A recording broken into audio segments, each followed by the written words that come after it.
Let me go ahead and open us in prayer, and we will review again for those that are new. And our topic today, as promised, I did follow my outline. We're going to talk a little bit about science and religion and technology and religion and those questions. So hopefully it'll be a lot of fun. So that was one of the questions that you guys posed pretty early. So we'll go ahead and get started. Let me open us in prayer. Father, we thank you for your truths and for your love and for your kindness.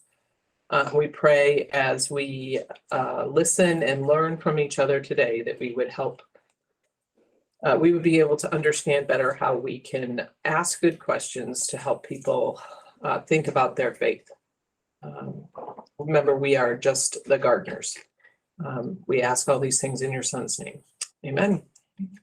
Okay, so, I need someone to read. Someone want to read this morning? I'll read. Oh, perfect. Thanks, June. What? I'm going to tell you, 2 Corinthians chapter 5. Or 80s, 2 Corinthians 5. So I'm going to have June read 2 Corinthians 5, and I will also put it on the slide here. This has kind of been our theme verses. Whole thing? And so no, 2 Corinthians 5, 11 through 21. 10 verses. 4 chapters. Brace yourselves. Okay. The ministry of reconciliation is the topic on here. So since then, we know what it is to fear the Lord. We try to persuade others. What we are is plain to God, and I hope it is also plain to your conscience. We are not trying to commend ourselves to you again, but are giving you an opportunity to take pride in us so that you can answer those who take pride in what is seen rather than what is in the heart. If we are out of our mind, as some say, it is for God. If we are in our right mind, it is for you. For Christ's love compels us, because we are convinced that one died for all, and therefore all died. And he died for all, that those who live should no longer live for themselves, but for him who died for them and was raised again. So from now on, we regard no one from a worldly point of view. Though we once regarded Christ in this way, we do so no longer. Therefore, if anyone is in Christ, the new creation has come. The old has gone, the new is here. All this is from God, who reconciled us to himself through Christ and gave us the ministry of reconciliation, that God was reconciling the world to himself in Christ, not counting people's sins against them. And he has committed to us the message of reconciliation. We are, therefore, Christ's ambassadors, as though God were making his appeal through us. We implore you on Christ's behalf, be reconciled to God. God made him who had no sin to be sin for us, so that in him we might become the righteousness of God. Thank you. And so, Julie, who's my plant here, what is our role here as we're looking at this? Big red letters. Yeah, I know. I try not to make it too hard on someone. Ambassadors. Yeah, we are ambassadors. And that's really we are ambassadors in many ways. And this class is, how do we help people understand who Christ is, and how do we do that in a loving, gracious way? And we've talked a lot about that. So what is, besides the ambassadors, what's the metaphor that we use about sharing the good news with others that we've talked about the last 2 weeks? The garden. Garden, right. And so when you think of gardening, what do you think of? Get the weeds out. Get the weeds out. And is it easy or is it hard? So it depends on the weed. That's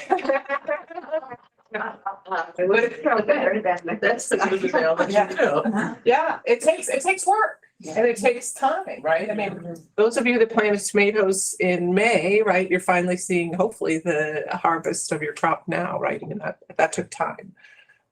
So I think I love gardening, that before there can be any harvest, there has to be a good season of gardening. And so I think that, and we've talked a little bit about this, we sometimes feel like we have to convert people to Christ when we talk to them. And I think that we have to change our thinking that it's gardening, right? It's tilling the soil and getting them prepared. And we don't know when it will. It may be when they talk to us, but it's important that we just continue to garden.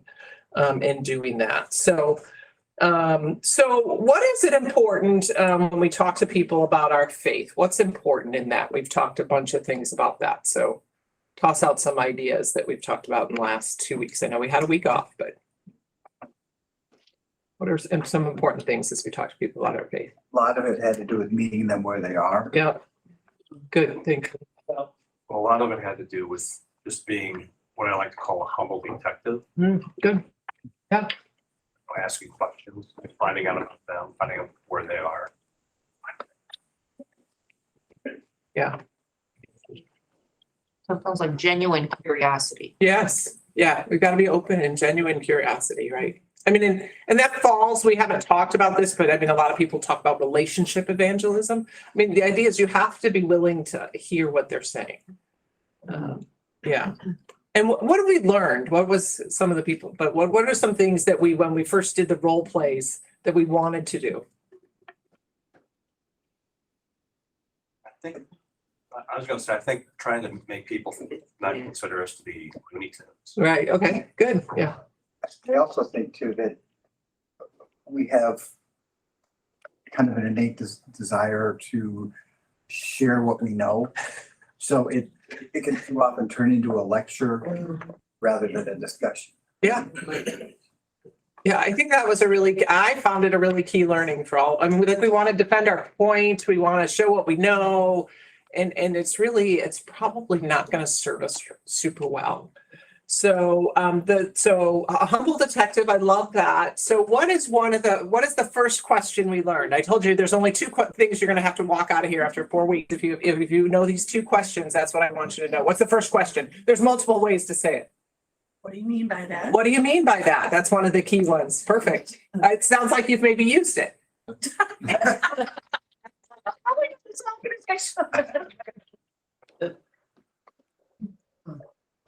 Any other comment on what do you mean by that? How do you define that? Sometimes is a good one. If they're using a word that you're thinking is, controversial, you ask, how do you define that? I think is a great one. And then after you kind of get, what do you mean by that? We started a little bit into this last week with a couple topics. What's the second question that you can ask? Tell me more about that. Tell me more, right? And what are you trying to do in the second question? Figure out what the background is. Yeah, good. Other questions that you can use there. Why do you say that? What are your reasons for holding that view? So to kind of get to more of the in-depth. How did you come to that conclusion if they're making a statement? I think is always good. What makes you think it happened that way if they're telling you a story, something about a piece of story or information? Or I'm curious, why does that seem compelling to you? That's probably the least pointed of those questions, but it gets into the kind of, what you really want to do is draw them out. So that's good. Okay, so we're going to talk, so I'm going to go here. Any comments from my remote friends? Nope. My garden is still growing. Good. Still have work to do. We always still have work to do. These are the questions you guys came up with in week 1, that those of you that were here. Last week, we talked about the questions in blue. Today, I'm going to kind of address, what do you believe if you also believe in science? There's multiple questions here, but I'd like, since we have different people here, what are some of the other questions you get about science and technology when you're talking to people, or comments about faith in science and technology? In general, they're incompatible. Incompatible. And do they, any specific things on that? Well, talk about, It's my friend Dawn. Origin of the universe, Origin of the cosmology, Okay. or evolution. Good. Typical place. Yep, okay. We're not going to go into those specifics. There are some videos that I have on those, so I'm happy to put that, but yes, those are similar. Any other thoughts, questions you guys get on science and technology? How can you prove it? How can you prove it? Prove your faith? Yeah, right. Okay, science, because science is settled? Right. Measurable. Measurable, okay, all right, we're gonna talk a little bit about that, okay. And there's sometimes controversy associated with climate change and Christian belief. Okay, say a little more. Well, I don't know, there's an association with conservative Christians and not embracing climate change. At least that's how it's portrayed. And so that gets associated. Okay. If you're a believer, you know, then want to talk about climate change, you know, do you embrace that? So is there a conflict between belief and that current science? Right. Good. Or humans causing climate change versus it being, you know, God being part of it, and Okay, do we need to do anything because God's in charge, and so why do we have to recycle? okay. Yeah. I don't think we're gonna get there.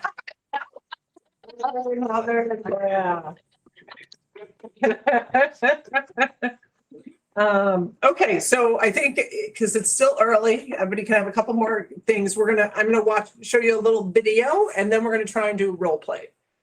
So. Hold on. This is the tricky part. See if I can do this. I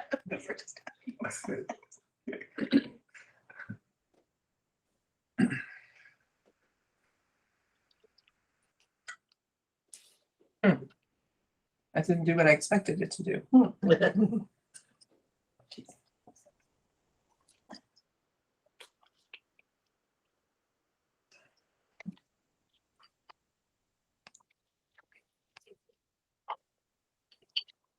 Oh, I love it when a plan comes together.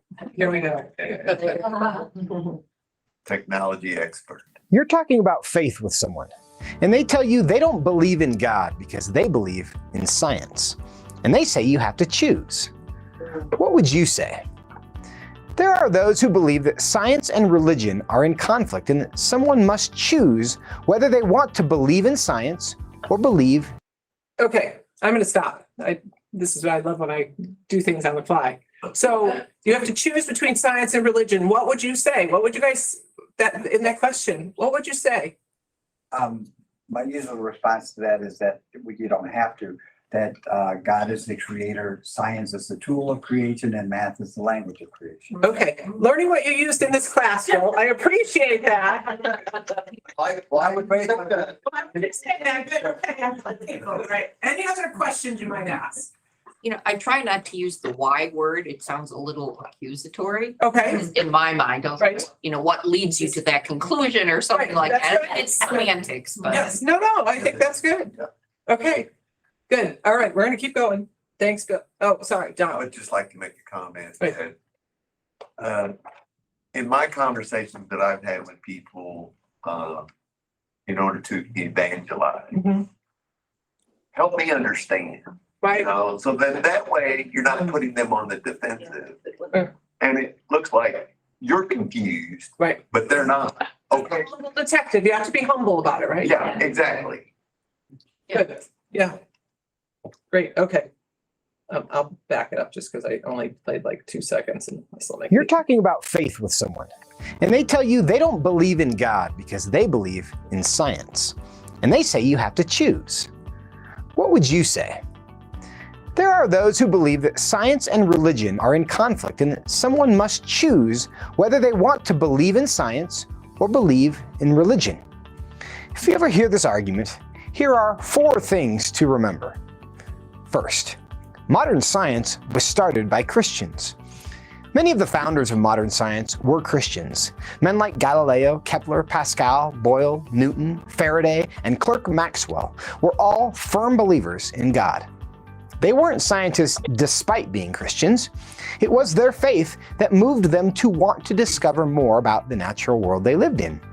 As C.S. Lewis wrote, men became scientists because they expected law in nature. And they expected law in nature because they believed in a legislator. Far from hindering modern science, faith in God was one of the motors that drove it.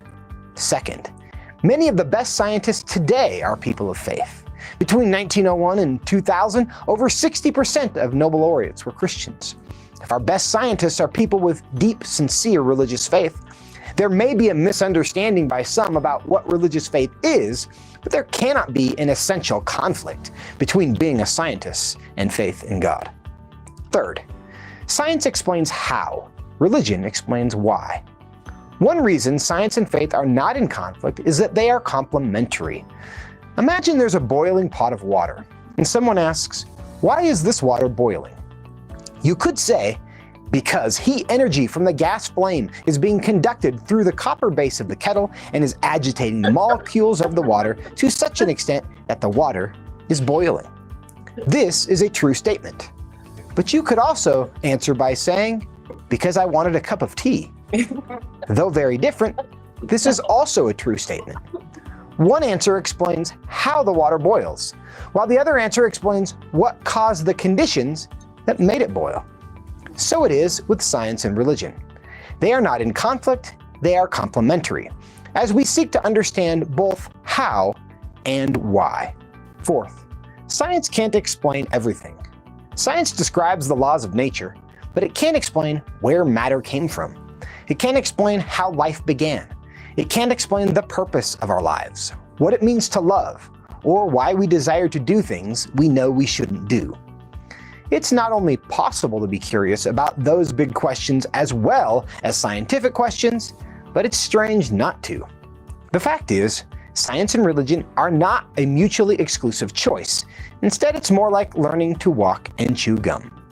So next time someone tells you science and religion are in conflict, remember these 4 things. Modern science was started by Christians. You don't start fields of study you don't believe in. Many of the best scientists today are people of faith. 60% of Nobel laureates in the 20th century were Christians. Science considers how. Religion considers why. They aren't in conflict, they are complementary. And science doesn't explain everything. It's not only okay to think about things beyond the realm of science, it's healthy. For What Would You Say? I'm Joseph Backholm. If you Okay, what were your thoughts there? Seems reasonable. I agree. Yeah, it's been some good points to kind of think about. You still want to be a detective and ask, but it allows you to kind of have a conversation. So, just a quick thing, just to help you guys as I'm going to have you do some small groups here. Why do you think people think science and religion are in conflict? You said that at the early piece of the video. I think a lot of it is because we're told that.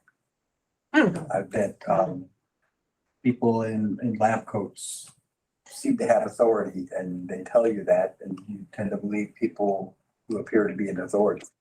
Okay.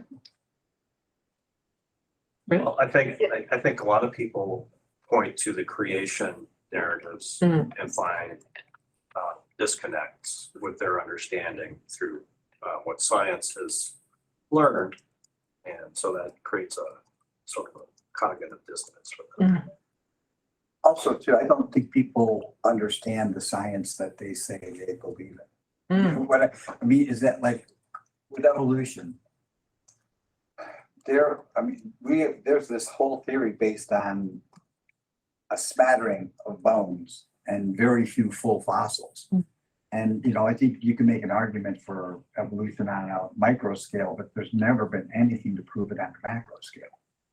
But people just assume that because, generations we've been told that. I think this is, and we've seen this in other, the questions from the last class of, I think it's always important to ask people what they know, right? I mean, we were talking about this specifically when you talk about other religions, right? To ask them, what other religions have you studied and what do you know? Because you can learn something. What we find is a lot of times there's kind of a deafening silence, but, so, yeah, I think it's More fundamental even than the science they believe in is just the nature of science, period. Mhm. What is science? And we certainly have seen a lot of that in the last couple of years. Treating things that are hypothesized as, some kind of absolute fact. that's immutable. And I'm kind of tagging on that too. Science right now seems like once people decide this is this, there is no more scientific review. There is no logical debate. It's just assume, I mean, particularly like climate change. Mhm. You know, it's, even if you all want to agree that there is climate change, the methods, the causes, whether it's anthropogenic or not, are still very much up for debate, but that's not allowed to be debated because science has become Settled. almost demagogic. Yeah. Yeah, no, it's good.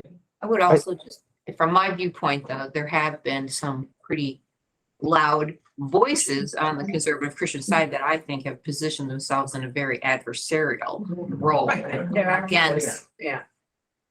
evolution in a way that wasn't helpful. Yeah, it's true. It's true everywhere, right? I mean, that can always On help. both sides. Yes. And backing that up, there have been some prominent Christian voices that have gone out there with things that are just scientifically just Right. wrong, incorrect, you Right. know? Mm. So I'm thinking just, I don't know, and on the abortion debate, there are things that they say that are just like, do you know how a woman's body works? That's not how a woman's body works. That's just incorrect. So Yeah. that isn't helpful either because it makes Christians look stupid. Was there a comment on, did I hear someone on the phone? On the- I was just gonna say that when they say you have to choose between science and religion, Right. I think some people, what they may be suggesting is you have to choose how you're going to come to your conclusions, what process of thinking you're going to use. And the scientific process is about observation and deduction and so forth. And it necessarily applies to a material world. And if I believe in science, I can't apply science to our religious beliefs and come to those deductions. So if I'm choosing science as the way I come to understand myself in the greater cosmos, I can't get to religion that way, I think is what they're saying. And maybe it's partly between choosing a materialist view of the universe and whatever you might want to call a religious view of the universe. Great. Thank you, Kevin. That's helpful. And that was a great, and I didn't pay Kevin for this. A great transition. So I'm going to ask you guys to get in groups of 3 or 4 and to have someone be the protagonist. And the idea is that they only believe in science, And so you're going to try and understand a little bit about that.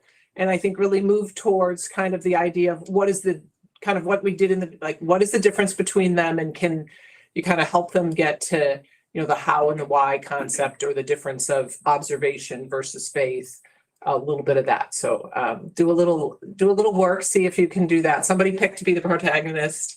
You guys on the phone will be all together, and I will mute you so we can't hear you. And we will go from there. You can't hear us. Okay, take a group. Here we go.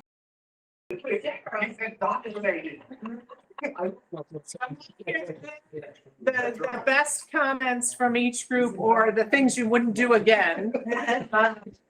So if anyone wants, we have a lot of scientists here in this room too. As I looked, I know we have a slew of health professionals, which I would consider scientists. So we've got actually a lot of them, I realized as I was sitting here looking at. So I don't know if that back group want to start with things that were helpful, not helpful.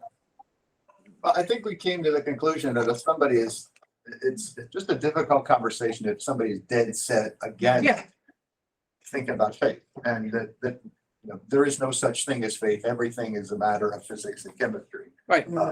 So. Yeah, people that are dead set, it's hard to garden in a really hard, like, you know, in clay, right? I mean, if you got really hard clay, but it's worth, you know, it's worth asking the questions, right? Yeah. So I think I frustrate. I was playing these. You were the protagonist, Yeah, Bill. and I You'd be a think I good protagonist. frustrated. I think if you could ever ask them about a hard spot they were in, something that it's personally difficult for them, then maybe open the door to Great. saying, is there something deeper going on? Yeah. Did you have a question that you came up with, Mike, or No, was I there? was working on it. Okay, okay, it's good, but like something that where they had specifically like an issue with science or, Or something that personally hurt them a lot. Right, okay. That's a time when the help me prayer comes. And okay, sometimes that will tip people over, I think, the edge of Hmm. just pure science. great, okay. And that's actually our next week's topic, so maybe I did them in the wrong order, so we'll learn about difficult circumstances, because I think a lot of times that is where we can have a lot of impact on faith, right, through difficult circumstances. So you guys can tell me next week if I did this in the wrong order, so we'll learn from this, because supposedly I'm supposed to get to do this again, because the parents' class wants to do it, so we're gonna do it, so go ahead. Lynn, just to get to the point where you have somebody instead said, I think there's some things in science and math that you can kind of ask questions about. Okay, We didn't really hit that in We didn't our have conversation, yeah. but one of my favorite things to ask people is just about these characteristics of the universe. Like, one of them is transcendental numbers. So did we invent pi, or did pi always exist and we just discovered it? I like pi. But things like, or the idea of gravitation, or some of these things that seem to be pretty apparent to anybody, but somewhat inexplainable. And then how did gravitation even come to be? Right. Or how did the transcendental numbers come to be? I'd just like an explanation. and you can be a detective with them, right? Because you probably don't have a lot of knowledge on that, but it's a question that they walk around. The other comment we used, as I used in the first couple classes, you're just putting a stone in their shoe, Right. right? Of something for them to think about, right? I think that's good. Both of those are really good things. I thought, must have been a Bill thing, because I was the protagonist too. I thought that everybody did a very good job of being respectful and not judgmental, which being in the hot seat makes it a little bit easier to proceed if everybody's not looking at you going, I don't know about this guy. Right. She was doing a little bit of that. Okay. But that had nothing. That's a lot of experience. That's good. That's good. That's good. That means we're learning. This group up here. Lynette and Terry and Sally. Okay, well, we kind of approached it from the creation versus Oh, okay. Bible. Yes. Nothing about Right. it. Okay. Most of us didn't, Right.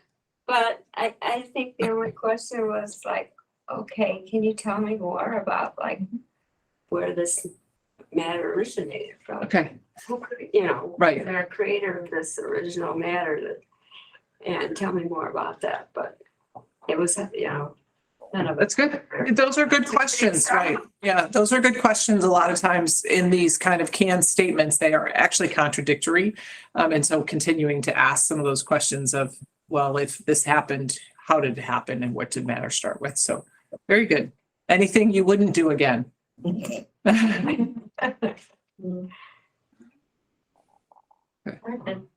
I thought we did okay. Good, good.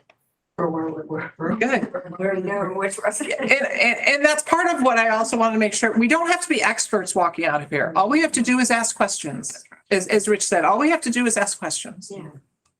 So it's good. Online, you said I heard Tim say you had a great conversation. Thoughts on the online team? Things Oh, you would do Lynn. again. Lynn, all of the comments in our group were so brilliant. Even though we only talked for 6 minutes, it would take me a half hour to synopsize everything we said. We even addressed that question of pie. Okay. Strawberry rhubarb pie has always existed, and we discovered it. Just everything. Ultimately, I carried away. This is a pure example of, Lynn, your suggestion of listening and pulling out of others, because somebody's brain can come from so many different directions. Unless you know what their perspective and motives are. This is a terribly complex question to even address. So just I mean, listening not for minutes, but maybe hours and days and months to get to know somebody and where they're coming from is much more important than trying to, evangelize a change of direction. Great, thank you. That's gardening. Months. Martha's is still going. Yes, I know this group here, because Julie tends to have these kind of little succinct pieces that wrap it up really nicely. So I always hope that she'll lead me into the next piece. Sorry, Roger's not. No, well, we did come up with June was the protagonist. Right. And so we did come up with against those voices that make it hard for us to get our message across. She referenced being in the healthcare. She referenced patients who come in and say, I don't need any medical care. God will heal me. And then they die. And where's the witness anywhere there? So she did acknowledge that the two of us did not hold that view. She acknowledged that we were more open-minded. So I took that as, I don't know what we said during that. But she did, but that was difficult. That's, you're suddenly face to face with a hard reality of voices in Christendom. So, Right. yeah. Good. Okay, fun. All right, I've got one more. We're going to talk about technology. All of you probably have it either in your purse, you're carrying essentially a computer around with you. What does this mean? I mean, how does this affect your faith? Does it affect your faith? What's your comments on technology and what it's done? It can be a challenge to your faith because in your pocket, you have a constant stream of information of various degrees of quality. And discerning that can be kind of hard. And I think not just your faith, but just, everything in life, I think it's kind of, you have to really filter through those images that come up and the little bolded blurbs that pop up and things like that. And, there's kind of a bit, I think, on the internet of if it bleeds, it leads, where, if there's a negative story to put out about a Christian, the examples we were talking about where they're in the minority, about people who will let themselves die rather than take the medicine that God created for them or anything like that. But, that makes headlines as opposed to Christian leads good, honest life and leaves a good legacy. Good. Other thoughts, Don? I was just gonna say that the cell phone, it's a subtle message from the enemy whenever Apple has their logo to bite out of the app. I think that's subtle. That is subtle. Okay, so it's anything that takes you away from our eternal God. Right. And the cell phone takes us away from him all the time. Kind of becomes our idol. That's right. Can become our idol, right? And I guess we just spent how many minutes kind of mimicking a discussion amongst ourselves. Those are discussion killers. Everybody here has probably sat at a table where everybody is staring at their phone rather than actually interacting with the people next to them, at a lunch table or whatever. Yeah, well, yeah, if you could do that, there are probably people that would choose to leave the meeting. Some people get so addicted, but it really does disconnect us, and you can't share the message if people are staring at a little screen. Right. Yeah. Well, Okay. I'll speak in defense of the technology. Thank you. That was technologist for many years. It's like having an encyclopedia in my pocket. Oh, absolutely. Yeah. And I have my Bible in my pocket. And, so I think that to me, it's kind of a handy Well, resource. it's a tool. It's a handy resource, but it can be distracting, Yeah. especially when you get sucked into the Twitterverse and Yeah. other kind of toxic Oh, places. it's so easy to do. Yeah. So, But yeah, it's a tool like a hammer. Hammer can be used to build or it can be used to destroy. It's the same thing with the phone. right. Yeah. I think it's a sign of respect too, when you take your phone and you kind of turn it off and set it aside, and you don't answer it in the middle I think so. of a conversation or exchange with somebody. It's like, you are more important right now than this phone or whatever's happening on it, with very, very few exceptions, right? Yeah. So I think that's also a way to build bridges with people. Oh, Good. Okay, I've got a quick video that should help us, and then we can finish that up. Talk about technology. See if it'll work. You're in a conversation and someone says, the human race doesn't need religion anymore. Technology is solving all of our problems. What would you say? Technology today can seem miraculous. We've sent people to the moon, cured diseases that in the past killed millions, significantly reduced global poverty and hunger, and we have nearly limitless information constantly available right at our fingertips. Why would we put our trust in anything else? When humans think about technology, we tend to adopt one of two perspectives, either pure optimism or skeptical fear. It's easy to see why we are drawn to these two extremes. The amazing advances in technology are exciting and irresistible. At the same time, these tools radically shape our lives, our families, our jobs, our communities, and our societies. The next time someone says technology will solve all of our problems, here are 3 things to keep in mind. Number 1, technology isn't good or evil, but it isn't neutral either.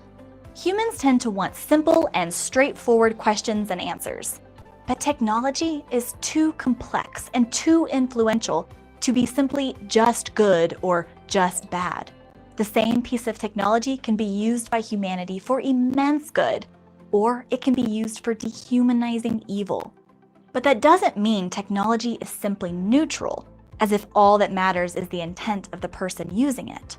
Technology changes things about us and our society over time. Think about social media. It allows us to connect with people all over the world, access more information than ever before, and learn about world events as they are happening.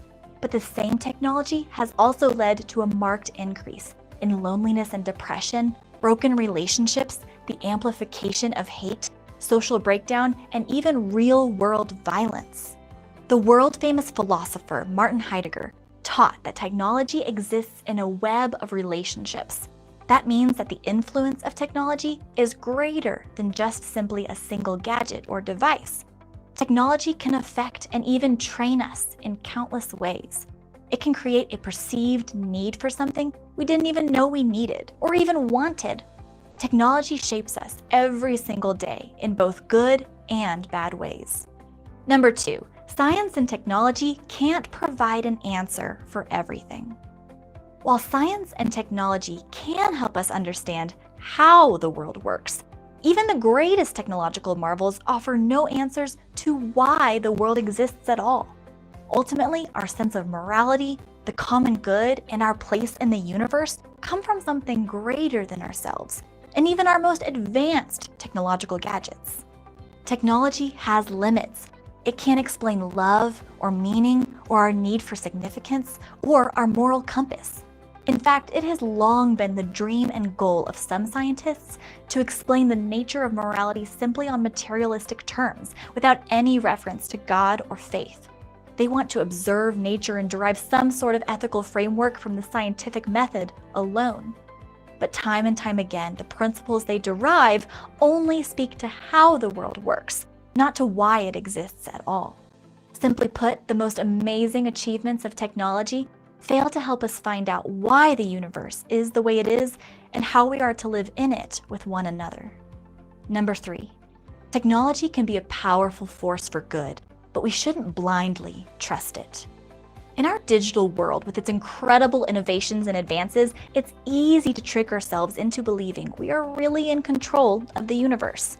We are tempted to think that these tools will rescue us from the brokenness of the world.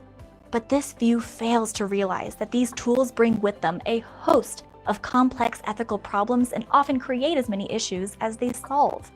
The same research into bacteria and viruses that help us create miracle cures for diseases can also be used to create bioweapons. Any honest appraisal of our digital society will quickly see that technology isn't ushering in a utopian future or fixing all of our problems. The 20th century boasts the greatest technological advancements, along with the bloodiest wars and genocide in human history. Technology, as helpful as it can be, is a poor place to put our hope. Humanity's problems aren't isolated issues that we can solve on our own with the things we make. While technology can help us alleviate pain and improve living conditions, it comes with a host of ethical issues that we need to address. And this is where faith helps orient us. In the midst of countless questions swirling around us, faith grounds us in the knowledge that God has created an ordered universe, and He calls us to love Him and love our neighbor.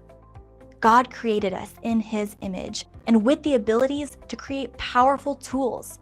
Only when we unite this privilege to create with faith in an all-powerful and loving God will humanity truly flourish. So the next time you're in a conversation about technology and someone says that technology will solve all of our problems, remember these 3 things. Number 1, technology isn't really good or evil, but it isn't neutral either.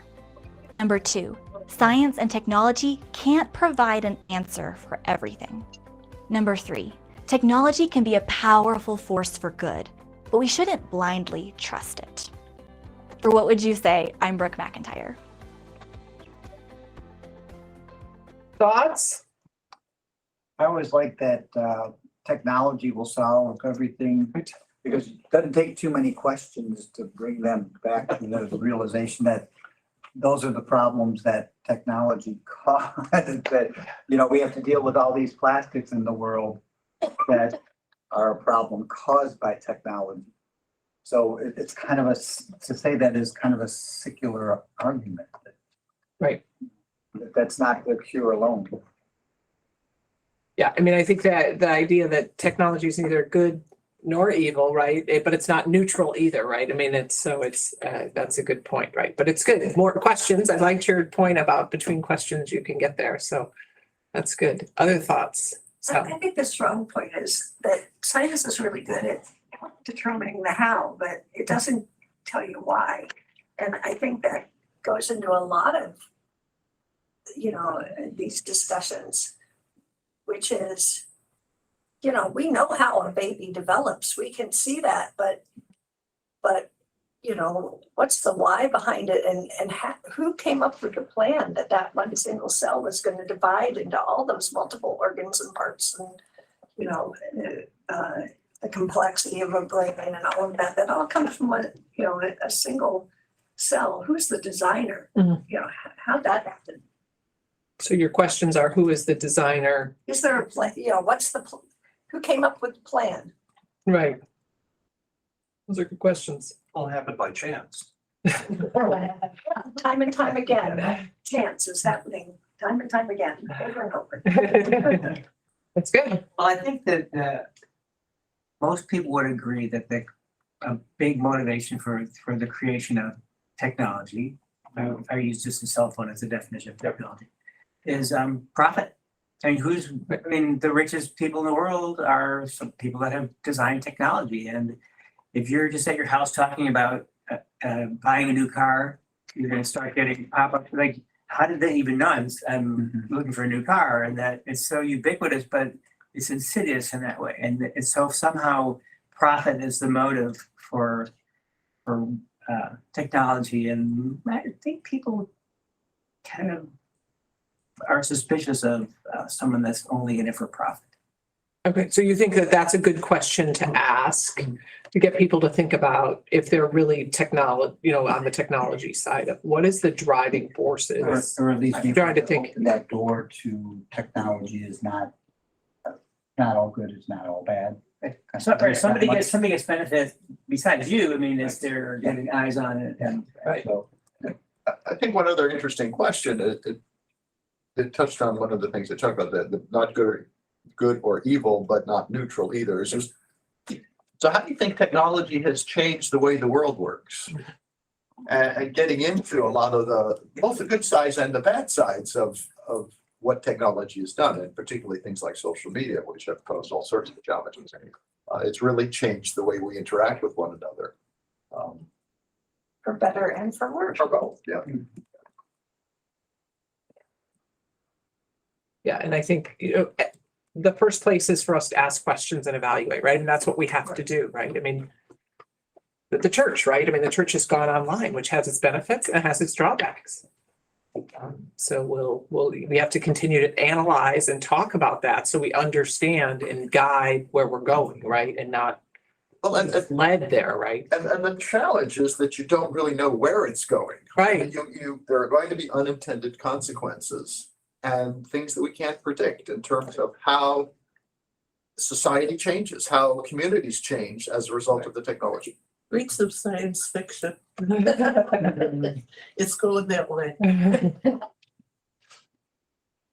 Yeah, and we don't know, you're right, I don't know what they are. What, again, for your example, what will be the future of the church 10 or 15 or 20 years from now? I'm not going to this church, but the church writ large. Yeah. As a result of this, I don't have no idea. But it's something I think we need to understand what is the purpose, right? That's where we need to talk about purpose. And what is the purpose of the local church? And how do we here, I mean, specifically in First Pres, continue to make sure we're serving the purpose of the local church? I think is a good question. And as those of you that don't know, I have a son in seminary, so we actually have this discussion on a regular basis in our house because he's, you know, we talk about like what his life will be like, you know, and he recognizes in 10 years, the chances of his life looking like Paul Detterman's is very unlikely. You know, as pastoring a church, you know, over a period of time and moving to another, I mean, we're not sure that's going to happen. That would be his opportunities will be different. That's our plan, so. I think maybe an interesting question. I don't know how salient this question would be, but an interesting question might be to ask if technology's become its own religion. Oh. Say a little more. We can help you, Rich. Well, I'm just thinking that there's some, you know, I think this idea that technology makes religion obsolete. I think technology's become a religion unto itself in some respects. And an idol in certain areas. So there's a certain degree of idolatry. And you can see this, you know, in a lot of different areas. Doesn't have to be the kind of technology, it can be other stuff. But I think, and then we start to idolize the people who created the technology. And I think that's also an area that gets to be really a little sketchy. I think Rich makes a good point because actually technology kind of also develops its own protocols, practices, dogmas. That like my daughters will tell me that, you know, that if you don't respond to a text in X number of minutes, you know, it's like you're a neo-Nazi or something. I mean, you're just a horrible human being if you don't respond and you know. Exactly how long is that? I don't know. I don't listen to my children. But yeah, it does, yeah, the dogma is probably a good way to describe it. But, and honestly, I'm guilty of that myself. When I'm at work, when somebody asks me a question, a lot of times I'm like, well, let's see what Google says, you know. Okay, well, hopefully this was helpful. Was there something online?